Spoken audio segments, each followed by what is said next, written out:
Warm autumn greetings to you from me, Leonie Forster, from Johannesburg in South Africa, one of the most beautiful and fascinating and complicated countries in the world.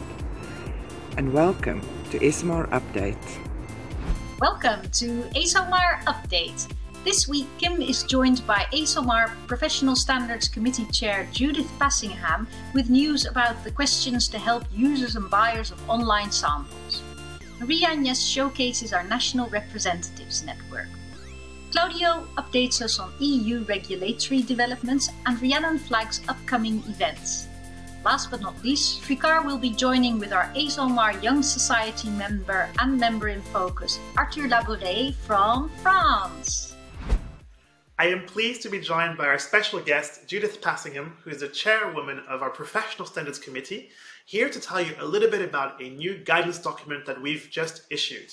Judith, can you tell us more about this document? I sure can. Thank you very much, Kim. So we've been looking over the last 6 months or so at the old online questions document.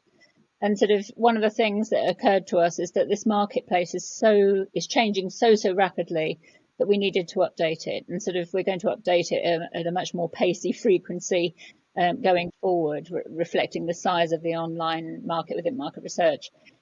So we've had a very good sounding board and project team on this, and we've expanded it considerably to reflect that complexity. We've also tried to keep it tight.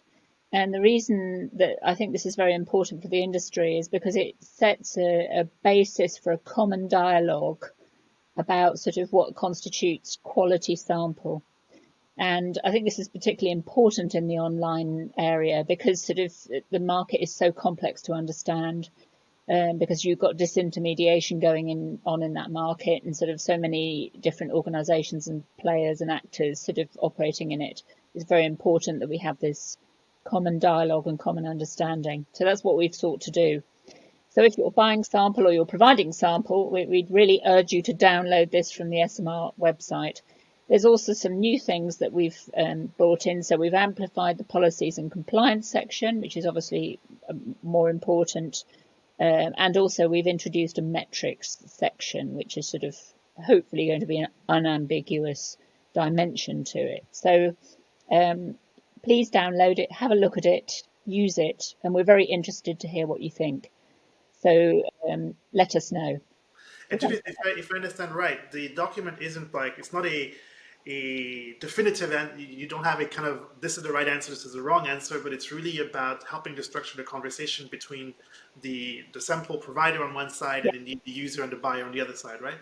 Absolutely. And I think it's very difficult to anticipate a wrong answer and a right answer because the market research industry is so diverse. And if you think about the different applications for samples, so just think about sample that's suitable for a tracking study, or sample that's suitable for a big social study, or sample that's suitable for a dipstick study. Those will all be different things. But what we're trying to do here is to give some element of playing field so people understand what dimensions are important and what dimensions aren't important. So that's what we've sought to do. We're really interested in people's feedback, because we'll take that into what we do going forward. But first of all, I really urge you to download it, use it, look at it, use it as the basis for an effective dialogue and conversation. Yeah. Perfect. Thank you very much, Judith, for telling us about the document. Indeed, so you can download it straight from the homepage. And if you can't find it, just send us an email at info@esomar.org and we'll make sure that you get a copy. And as Judith says, if you have feedback about this document, or if you find that there are things missing or there are things that you would appreciate more of, then do send it to us at professional.standards@esomar.org, and we'll make sure that the information reaches Judith and the project team, and we'll be making, as Judith mentioned, lots of updates. So Judith, a huge thanks for taking the time to share with us this important document, an update on one of the most popular guidance documents that Esomar ever produced. And hopefully, lots of people will be able to use it and improve their online sample use cases. Thank you, Judith. Cheers. Esomar News, and this week I am pleased to be joined by MARIE-AGNÈS from the Member Relations team. by Claudio from the Government Affairs and Professional Standards team, and Rhiannon from our Content and Events team, here to tell you all about the new things happening at Esomar. So first off, I'd like to welcome MARIE-AGNÈS. Welcome to Esomar Update. I believe it's your first time here, and I believe you have some news for us about representatives. Thank you, Kim. Yeah, and welcome to Esomar Update. So my name is MARIE-AGNÈS. I'm the Chief Finance Officer at Esomar. So today I will not update you on any financial statement, but on our community. So in 2 weeks' time, there will be a meeting of your Esomar country representatives. So this meeting with 96 representatives and dedicated council members aims to share what we are working on, see how we best align timetables and resources, be open about what we need from each other to do better. So the representatives are Esomar members. In each country, we are working voluntarily to help you and your business. So if you have any particular desires or needs, now it's time to contact them, so that they can carry your voice and your proposals during this meeting. So please don't hesitate to ask help if you don't know how to reach them. So thank you so much, and thanks, Kim, for giving me the opportunity to pass this message. No problem, MARIE-AGNÈS. And remember, everyone, you can get access and find out who your Esomar representative is by going to the website. There you have the members listing, but you also indeed have the representative. So you can find out who your representative is if you don't know him or her already, and get in touch with them to get your agenda up on the representatives meeting. Thank you, MARIE-AGNÈS. And thank you, Claudio. I believe that you also have some updates for Esomar members, because I believe that the legislators, particularly in Europe, have been very busy, but also our professional standards team. Yes, Kim. Well, we can say that legislators in Europe right now are very active. As we know, last week on the 20th of May, the trilogue phase began for e-privacy regulation. And as the trilogue began, we are ready to submit our position statement, which summarizes what are the needs and priorities of our members, which we are spearheading in a coalition for audience measurement. Moreover, we are also planning to participate in the public consultation on for the Declaration on Digital Principles, the so-called European Way of Digital Principles. And Esomar is working to submit its feedback to the Commission. The Commission will then summarize all the feedback received, and those position of our members will be definitely taken into consideration when submitting this declaration, which for sure will shape what digital principles will be in the near future. Thanks, Claudio. And clearly, members, if you are interested in more information about our advocacy services, Claudio is the person to get in touch with. He'll tell you all about what we're working on. And really, we want to try to create more connections between our advocacy work and your priorities and your issues. So Claudio, a huge thanks for giving us that update in terms of what's happening in Europe. And last but certainly not least is Rhiannon. And I believe that the content and events team have also been working hard on creating some new opportunities for us to connect and to learn and to be inspired. Yeah, that's indeed. Thanks so much. Hi, everyone.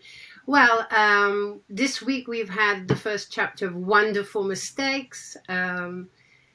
This is a series that our members asked for, learning from failure. So we intend to continue this. So if anybody is interested in joining and speaking, we don't have a call for speakers out, but you can just email the team or info@esomar.org or events@esomar.org if you want to be speaking at that kind of new series. But I will join just short and sweet, although the information is available at esomar.org/events.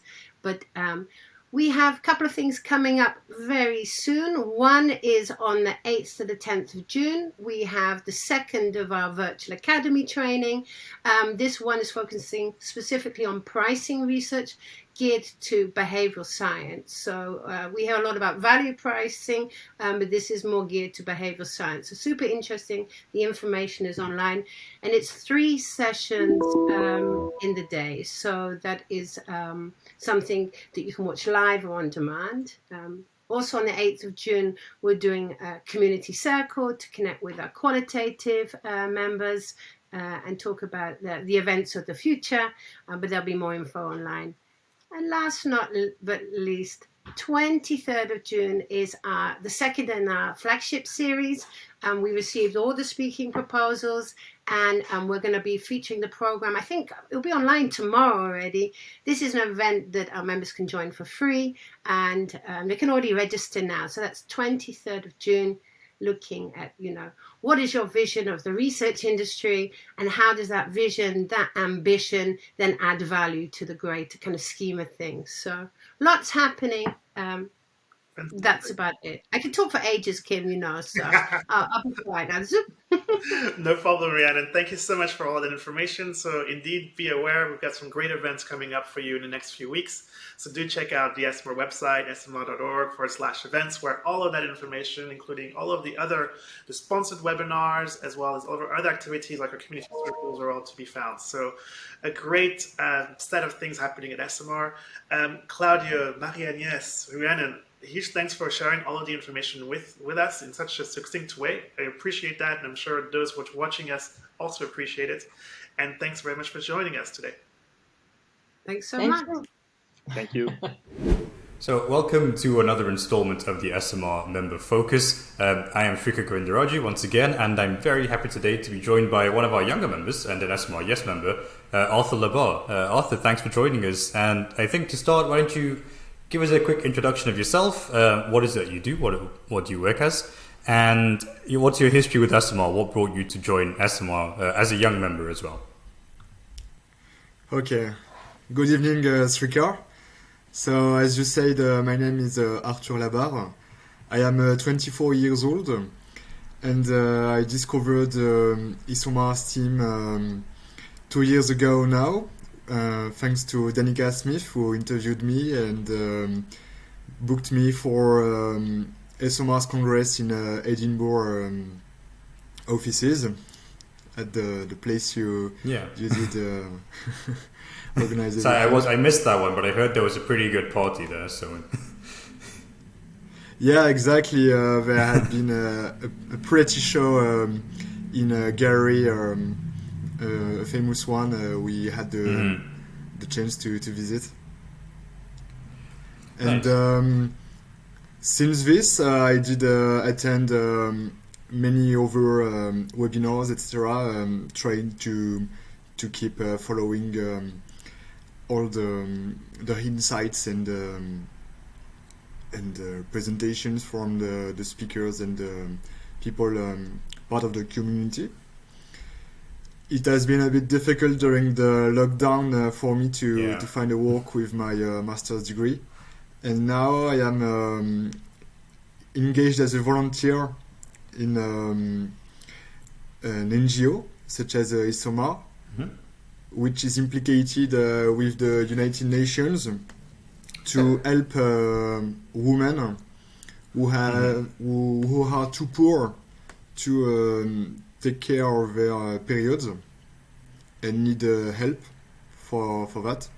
And the project I am volunteering for is an educative project which aims to bring young people the knowledge about the jobs in digital domains, and to tell them where to go to educate themselves. Also, how not to gender the jobs, so that every woman and every man can do whatever he or she wants. Yeah. And this is incubated at Station F, the biggest incubator in the world. Very nice. You find the events and because I remember you attended a lot of community circles, especially last year. I remember seeing you really actively participating. And do you find being part of this Esomar community and learning and seeing these webinars, does it help you with the job you're doing now? Do you find you've learned things that you use now day to day? I guess it more helps me in the long-term way, because what I do now is volunteering, and we are at school. We also do we intervene in classes. We also make typical tasks on the web. I don't know if iterations is a correct English word. It sounds right, yeah. Okay. And yes, it does help me for sure understanding better the digital communication and market research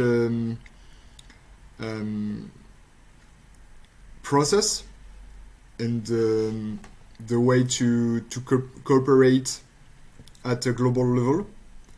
Also to identify all the aspects of the jobs, and to and training myself for when I will be working officially.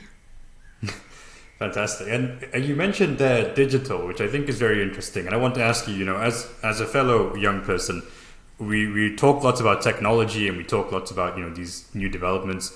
What technology are you excited to see and to see it develop in the world of research, or in the work you're doing as well? What bit of technology has you interested for the future?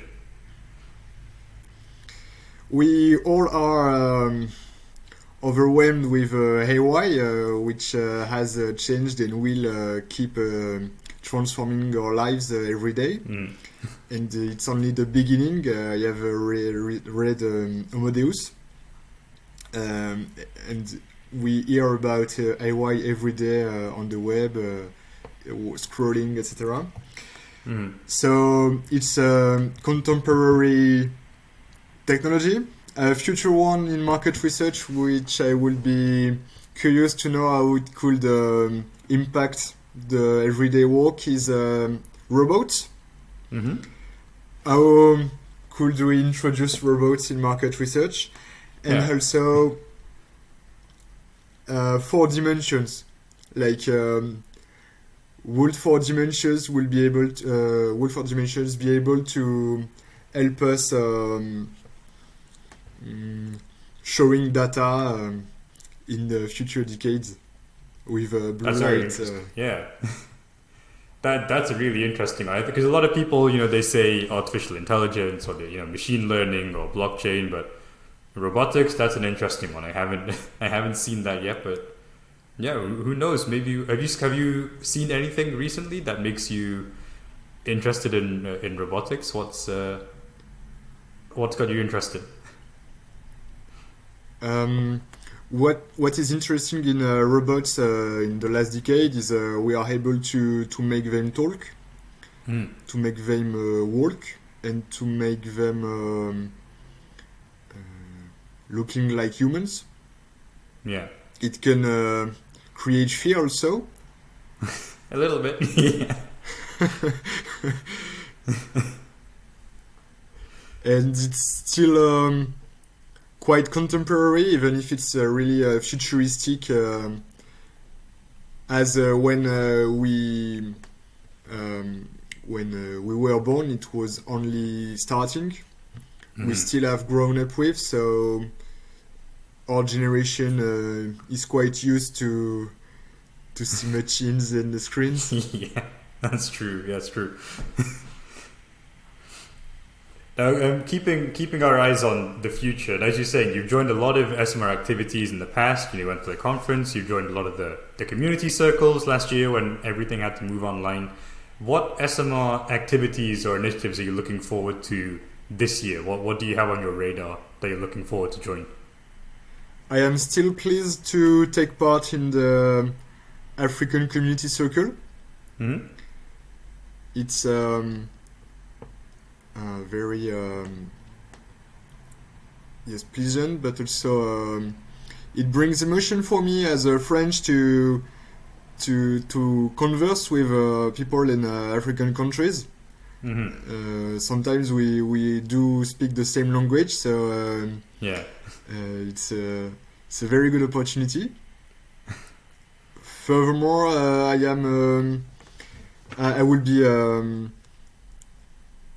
I would like to attend a career event at the 2nd of June. I'm not sure the o'clock time will be fine for me, but it would be excellent if I could.